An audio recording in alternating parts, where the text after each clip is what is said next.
예, 오늘은요, 열왕기 하 22장을 보겠습니다. 열왕기 하 22장 8절부터 13절까지만 보겠습니다. 열왕기 하 22장 8절부터 13절이죠. 제가 8절을 먼저 공급해드리겠습니다. 대제사장 hil기야가 서기관 사반에게 이르되 내가 여호와의 성전에서 율법책을 발견하였노라 하고 hil기야가 그 책을 사반에게 주니 사반이 읽으니라.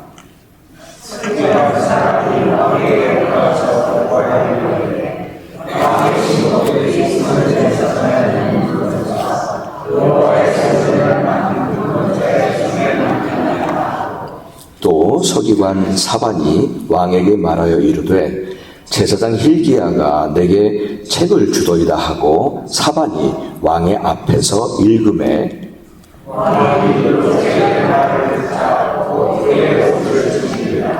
왕이 제사장 hil기야와 사반의 아들 아히김과 미가야의 아들 약볼과 서기관 사반과 왕의 시종 아사야에게 명령하여 이르되 너희는 가서 나와 백성과 온 유다를 위하여 이 발견한 책의 말씀에 대하여 여호와께 물으라. 우리 조상들이 이 책의 말씀을 듣지 아니하며 이 책의 의를 위하여 기록된 모든 것을 행하지 아니하였으므로 여호와께서 우리에게 내리신 진노가 크도다. 아멘. 여기까지 함께 보겠습니다. 여러분 오늘 우리가 함께 이 부분은 지난 주간에 우리가 함께 읽었던 부분이잖아요. 함께 읽었던 통독했던 부분 중에서 바로 이 부분, 요시야 왕이 종교 개혁을 이루었던 그 부분을 가지고 여러분과 함께 말씀을 좀 나누고 싶습니다. 우선 그 요시야 왕을 좀 설명을 해드릴게요. 요시야 왕, 그는 8살 때 유다의 남유다의 왕이 됐어요. 그러니까 그는 너무 이른 나이에 왕이 됐잖아요. 너무 이른 나이에 왕이 됐어요. 그렇지만은 그는요, 우상 숭배에 젖어 있었던 그 이스라엘 백성들을 어찌하든지 하나님께로 다시 돌리기 위해서 헌신을 다했던 정말 선한 왕으로 기록되어 있어요. 선한 왕으로. 우상을 섬기던 모든 제단을 부수고 또 우상들을 제거하고 또 다른 왕들이 감히 손대지 못했던 산당들도 제거했어요. 전체는 아니더라도 일정 부분 제거했어요. 그리고 이방 제단을 섬기던 제사장들을 다 몰아냈고, 그리고 이방 제단을 더럽히고 그리고 회파시켰어요. 또한 오늘 보셨습니다만 성전에서 발견된 이 율법책을 백성들에게 낭독해 주었고, 그 율법 앞에서 다시 하나님께 언약함으로 그렇게 그 율법을 따라서 유월절을 또 지키고, 그렇게 정말 대단한 종교 개혁을 이루게 됩니다. 이에 대해서 성경은 이런 말씀도 해요. 뭐냐면 이전에 그 어떤 왕들도 요시야 왕이 지켰던 유월절처럼 지키지 못했다라고 그렇게 기록하는 것을 보게 됩니다. 그러니까 이전에 그 어떤 왕들도 요시야 왕처럼 그렇게 종교개혁을 이루지 못했었다는 거예요. 요시야 왕은 이렇게 오랜 세월 동안 우상 숭배에 빠져 있었던 이스라엘 백성들을 이제 다시 진정한 신앙으로 회복시키려고 하는 그 종교개혁을 이끌었던 사람이었어요. 저는 이 시대뿐 아니라 이 요시야 왕의 시대뿐 아니라 오늘을 살고 있는 그리스도인들에게도 그리고 교회에게도 이러한 종교 개혁이 필요한 시기라고 믿습니다. 진정한 신앙으로 회복되어져야 되는, 진정한 신앙으로 돌아가야 하는 종교 개혁이 필요한 것 같아요. 그럼에도 우리는 개혁을 말하지 않습니다. 개혁을 말하지 못하고 그저 지금의 믿음과 신앙의 자리에 안주하기를 원하는 것 같습니다. 그 신앙과 믿음은 고인물이 되어서, 여러분 고인물 아시죠? 물이 고이면 어떻게 됩니까? 그 물은 변질되고 썩지요. 여러분 우리는 지금의 이 신앙과 믿음에 안주하지 말아야 할 줄 믿습니다. 내 신앙과 내 믿음이 지금 바로 가고 있는 건지 점검해야 해요. 지금 내가 가지고 있는 신앙과 또 내가 하고 있는 신앙생활이 지금 바로 가고 있는지 점검해야 하고, 필요하다면 그 부분을 고치고 바꿔가야 할 줄 믿습니다. 여러분, 꽃이 저는 봄이 되고 나니까 꽃이 피면은 참 예뻐요. 근데 그 꽃이 필 때는 참 예쁜데, 그런데 그 꽃이 시들어서 썩으면 그 자리에서 악취가 납니다. 그 자리는 악취가 나지요. 마찬가지로 우리의 신앙과 믿음이 고인물이 되어지면 그 있는 자리가 악취가 날 수 있어요. 그러다 보면은요, 주변에 있는 분들이 시험에 들는 경우도 있어요. 그 심한 경우에는 그분 때문에 도대체 몇 년을 믿으셨는데 정말 어떻게 이런 분이 이렇게 하실까 하고 신앙과 믿음에 대해서 회의를 느끼는 분들도 있어요. 오히려 그러니까 신앙이 고여 있기 때문에 변질됐잖아요, 신앙이. 근데 그것을 옆에서 보는 사람들은 어떻게 저러시지? 이런 분인데, 이렇게 신앙생활 하셨던 분인데 왜 이렇게 하시지? 오히려 시험에 들기도 하고 신앙과 믿음에 대해서 회의를 느껴요. 그러므로 여러분, 이 어그러진 세상 속에서 온전한 믿음, 그리고 올바른 믿음의 길로 가기 위해서는, 고인물이 되지 않기 위해서, 내 믿음과 내 신앙이 고인물이 되지 않기 위해서는 우리는 매일매일 우리 자신의 신앙을 고칠 것은 고쳐가고 개혁해야 할 줄 믿습니다. 아멘. 그래서 저는요, 요시야 왕이 행한 이 종교개혁 부분을 읽으면서 우리에게도 주시는 메시지가 있겠다 싶었어요. 그래서 그것을 여러분과 함께 오늘 한 3가지를 나누기를 원합니다. 여러분, 우리는 신앙생활을 한다고 말하잖아요. 자, 그렇다면 신앙생활을 한다고 말하는데, 그렇다면 올바른 신앙의 길로 가야 될 거 아니에요. 그렇죠? 그렇게 하려면 꼭 필요한 물음이 하나 있어요. 그것은 뭐냐면, 지금의 이 나의 믿음과 신앙에 대해서 나의 신앙생활이 이대로도 괜찮은지, 때때로 스스로 진지하게 물어봐야 합니다. 지금 이대로 괜찮은 건지, 정말 이대로 괜찮은 건지, 정말 지금 내가 믿고 있는데, 지금 내가 신앙생활을 하고 있는데 이게 올바른 길로 가고 있는 건지, 하나님이 정말 원하시는 신앙의 길을 가고 있는 건지, 우리는 우리 스스로를 때때로 진지하게 물어봐야 합니다. 여러분, 요시야 왕의 종교개혁은 바로 이 물음에서부터 출발했다고 생각해요. 여러분, 이 물음은 또한 제 자신에게도 항상 필요한 질문입니다. 제 자신에게도. 그래야 저의 신앙과 또 저의 목표의 길이 지금 올바로 가고 있는지, 혹 내가 변질되는 것은 아닌지, 그것을 다시 돌아보고 점검을 해야 하기 때문입니다. 사랑하는 여러분들에게도 이 물음이 때때로 진지하게 물어보아야 할 줄 믿습니다. 내 신앙이 올바로 가고 있는지. 여러분, 요시야 왕에 대한 기록을 보면 그는 8살 때, 앞에 보면 8살 때 왕이 됐잖아요. 8살 때. 근데 그 이후에 8년 동안의 기록이 전혀 없어요. 단지 역대하 34장 3절에 따르면 이렇게 기록하고 있어요. 8년이 지나서 그때서야 하나님을 찾았다라고 얘기하고 있습니다. 그러니까 8살 때 왕이 되고 나서 그 후 8년 동안은 기록이 없는 거예요. 요시야가 도대체 뭘 어떻게 했는지 전혀 기록이 없어요.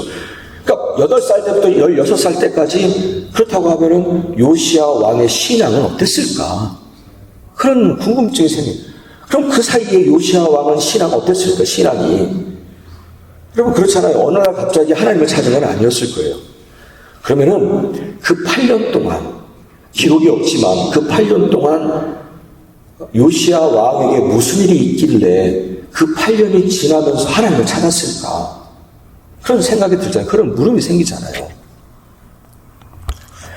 이에 대해서 추측할 수 있는 것은 뭐냐면 이 기록에 없는 그 8년 동안에는 이 요시야 왕은 그냥 할아버지 때, 므낫세 할아버지 때부터 아버지 때까지 쭉 이어서 57년간 내려온 그 우상 숭배, 그냥 거기에 그냥 별로 거부감 없이 늘 그렇게 해왔으니까요. 57년 동안은 늘 그렇게 해왔으니까요. 그 이전에 나도 그냥 그렇게 따라가면 되겠구나 하고 그렇게 그냥 따랐던 것 같아요. 요시야 왕은 그 8년 동안. 그런데 요시야 왕은 점점 자신의 그런 신앙과 이스라엘 백성들의 신앙이 무언가 지금 잘못되어 가고 있구나라고 하는 것을 느꼈던 것 같아요. 무언가 지금 잘못되어 가고 있구나. 그리고는 57년이라고 하는 오랜 세월 동안 관습이 되어버린 그 종교 생활을 해왔던 것에 대해서 이게 지금 뭔가 문제가 있다. 지금 뭔가 잘못되고 있다라고 하는 것을 진지하게 돌아본 거예요. 그리고 나서는 과연 우리의 이런 신앙이 옳은가? 과연 이러한 우리의 신앙은 하나님이 정말 원하시는 걸까? 그렇게 진지하게 물음을 던졌던 것 같아요.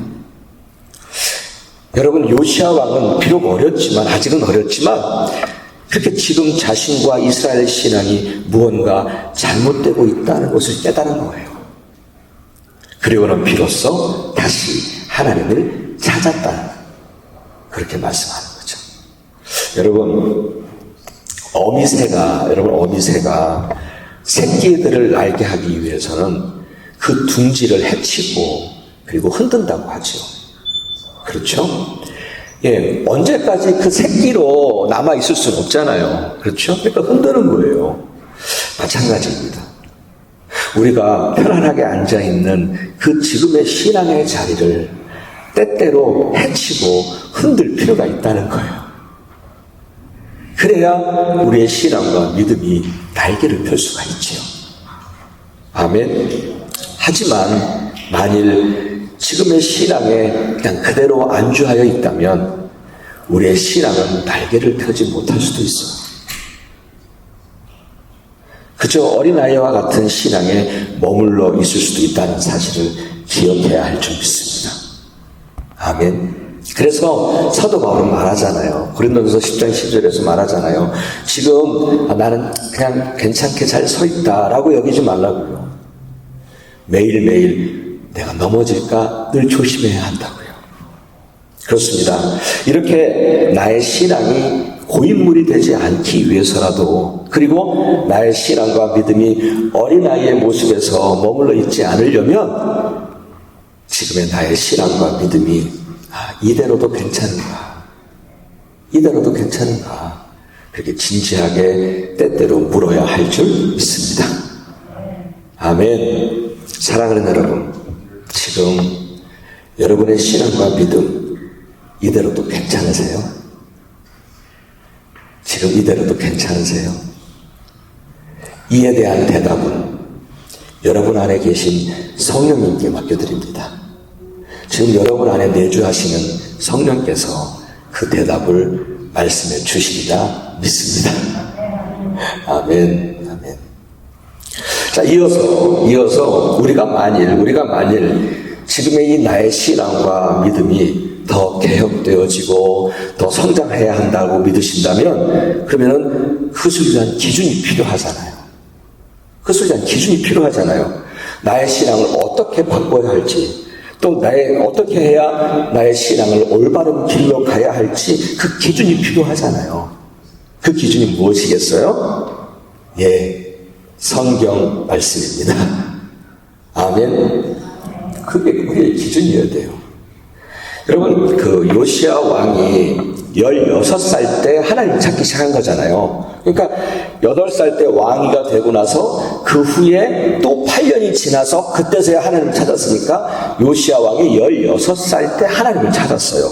자, 그런데 열왕기서에 기록된 그 순서, 연대순을 따라 말씀을 드리면 그 이후에 무려 10년 동안 16살 그 이후에 10년 동안 그는 종교개혁을 위한 일을 제대로 하지 못했던 것 같아요. 10년 동안이나 하나님을 찾고 나서도 10년 동안이나 종교개혁을 위한 일을 제대로 하지 못했던 것 같아요. 그 이유가 무엇이겠어요? 그것은 지금 자신과 이스라엘 백성들의 신앙이 무언가 지금 잘못되어 가고 있다는 것을 깨달았는데, 그러면 어떻게 개혁을 해야 할지, 어떻게 하는 것이 올바른 길인지 그 기준을 자기가 갖고 있지 않아서였을 거예요. 그런데 그가 26살 때 10년이 지나고 나서야 오랜 세월 동안 방치되었던 성전을 이렇게 고치다가 수리하다가 뭘 발견하죠?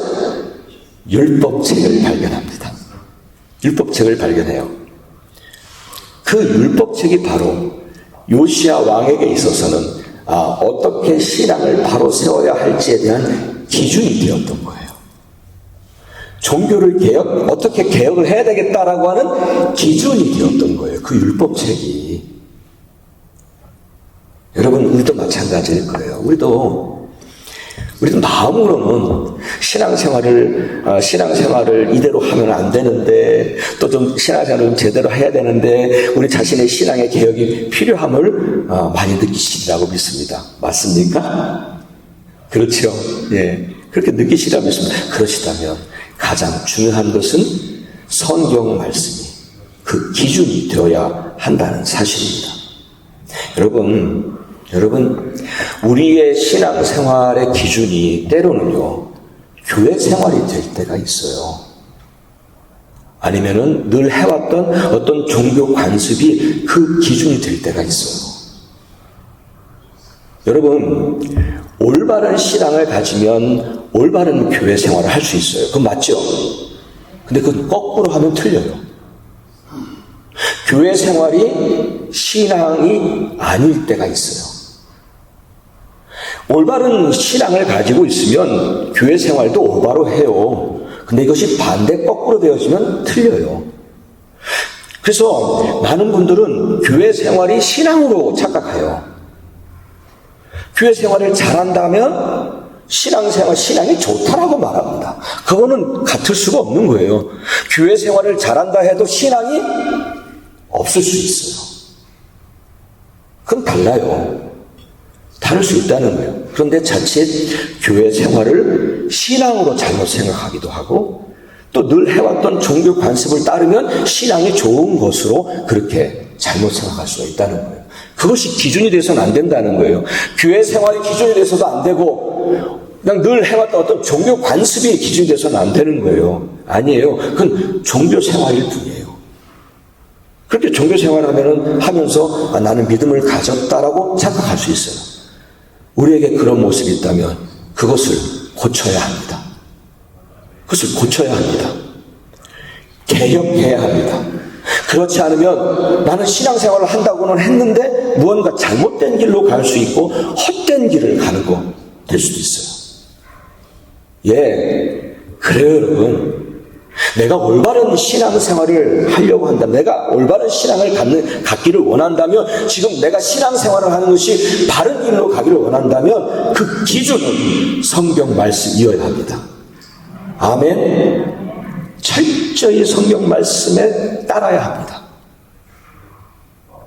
여러분, 정말 올바른 신앙으로 개혁되어지고 내 신앙이 올바른 길로 가기를 원한다면 세상의 허탄한 이론이 아니라 성경이 그 기준이 되어야 하고요. 그리고 내 신앙에서 바뀌어야 할 것, 내 신앙에서 고쳐야 할 것이 있다면 성경 말씀을 따라 바뀌어야 하고, 내가 따라야 할 것이 있다면 그것은 성경 말씀을 따라야 할 줄 믿습니다. 그러나 만일 우리가 성경을 놓으면 성경을 외면하면 우리의 신앙이 산으로 가는지 바다로 가는지 알 수 없어요. 알 수가 없어요.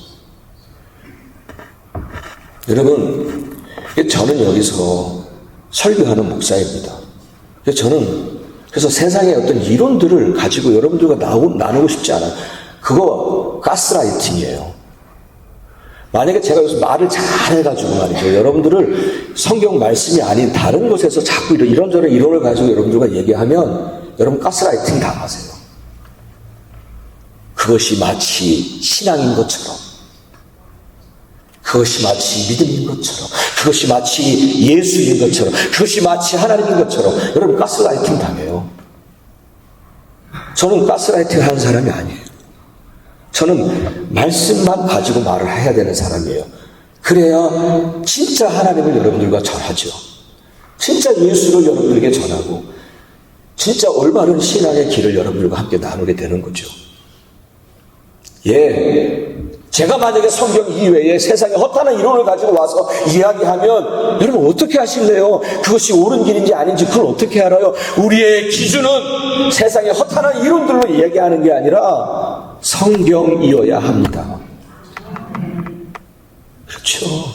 그렇지 않으면 내가 지금 올바로 가는 길인지 산으로 가는 건지 바다로 가는 건지 몰라요. 내 신앙이 기준이 없어서 그래요. 여러분, 콩나물 시루에 물을 부으면 다 빠져나가는 것 같지만 여러분 콩나물 잘 자란다고 그러잖아요. 여러분 여기 계신 분들 가운데 콩나물 시루 집에 있는 분들 계시죠? 예, 잘 자라잖아요. 우리가 성경을 읽고 또 읽으면은요, 그 말씀이 점점 내 삶의 기준으로 자리를 잡아가요. 믿으십니까? 지금 당장은 내가 좀 힘들고 잘 이해 안 되고 그럴 수 있겠죠. 그러나 여러분 콩나물 시루에 물을 막 이렇게 부으면은 다 빠져나가는 것 같잖아요. 아니요. 잘하고 있어요. 그러니까 성경 읽고 또 읽으면은 점점 그 말씀이 내 삶에 나도 모르는 사이에 자리를 잡아가고 있는 거예요. 기준으로. 그래서 때때로 읽었던 말씀이요, 내 삶을 이렇게 잡아주기도 하고요. 때때로 그 말씀이 정말 내 발에 등불이 되기도 해요. 믿으시죠? 예, 나를 지도해줘요. 그리고 나를 인도해주세요. 그런데 만일 신앙생활을 아무리 오래 해도요, 성경을 읽지 않으면요, 성경과 맞지 않은 말씀, 엉뚱한 말씀들을 할 때가 있더라고요. 성경과 전혀 맞지 않는 엉뚱한 말씀들을 할 때도 있어요. 여러분, 우리 교회는 앞으로도 이전처럼 성경 읽기에 더 집중할 거예요. 성경 읽기에. 그러기 위해서 지금 또 다른 하나 성경 프로그램을 하나를 또 보고 있어요. 성경 읽기 프로그램. 어쨌든 여러분, 성경을 읽고 또 읽고 성경을 가까이 하는 우리 소망 한인교회가 되어야 할 줄 믿습니다. 여러분, 우리 교회의 기본은요, 우리 교회가 세워진 그 밑바닥에는요, 뭐가 있어요? 성경이 있습니다.